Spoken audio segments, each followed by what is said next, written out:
एक दिन हर इंसान को इस सवाल का सामना करना ही पड़ता है। मृत्यु के तुरंत बाद क्या होता है? क्या सब कुछ यहीं समाप्त हो जाता है, या हमारी आत्मा एक ऐसे सफर पर निकलती है जहां से लौटकर कोई कभी वापस नहीं आता? गरुड़ पुराण हिंदू धर्म का ऐसा ग्रंथ है जो जीवन, मृत्यु और मृत्यु के बाद की यात्रा का सबसे विस्तार से वर्णन करता है। आज हम जानेंगे गरुड़ पुराण के अनुसार मृत्यु के तुरंत बाद आत्मा के साथ क्या घटित होता है।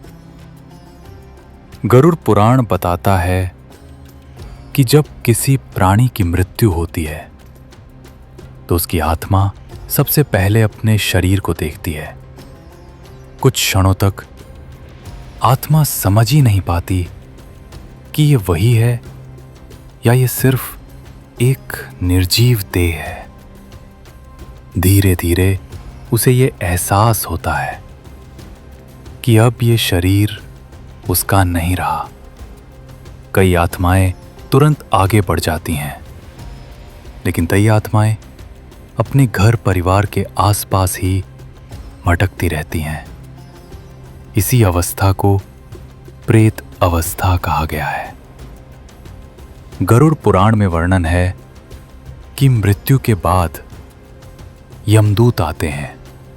यदि जीवन पुण्य से भरा हो तो वही यमदूत कोमल और शांत रूप में दिखाई देते हैं। वे आत्मा को सांत्वना देते हैं और उसे सरलता से यमलोक तक ले जाते हैं। लेकिन यदि जीवन पाप से भरा हो तो वही यमदूत भयानक और क्रूर रूप लेकर सामने आते हैं। वे आत्मा को बांधकर खींचते हुए अपने साथ ले जाते हैं।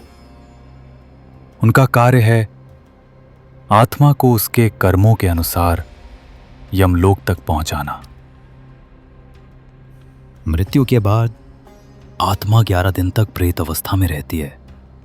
इस समय उसे भूख लगती है, प्यास लगती है और पीड़ा भी महसूस होती है, लेकिन शरीर ना होने के कारण वो कुछ खा पी नहीं सकती। इसीलिए श्राद्ध और पिंडदान का महत्व बताया गया है। परिवार द्वारा किया गया तर्पण और दान उस आत्मा के लिए भोजन और सहारा बन जाता है। यही कारण है कि परंपरा में मृत आत्मा की शांति के लिए ये विधियां आवश्यक मानी जाती हैं। गरुड़ पुराण कहता है कि 11 दिनों की यात्रा के बाद आत्मा एक चौराहे पर पहुंचती है। एक मार्ग प्रकाश से भरा हुआ जो स्वर्ग की ओर जाता है, और दूसरा गहन अंधकार में डूबा हुआ जो नरक की ओर जाता है। कौन सा मार्ग आत्मा को मिलेगा, ये पूरी तरह उसके कर्मों पर निर्भर करता है। यदि पुण्य अधिक है तो आत्मा प्रकाशमय मार्ग पर चलकर स्वर्ग की ओर बढ़ती है, और यदि पाप अधिक है तो आत्मा को अंधकारमय मार्ग की ओर जाना पड़ता है, जहां उसे अपने पापों के अनुसार दंड भोगना पड़ता है।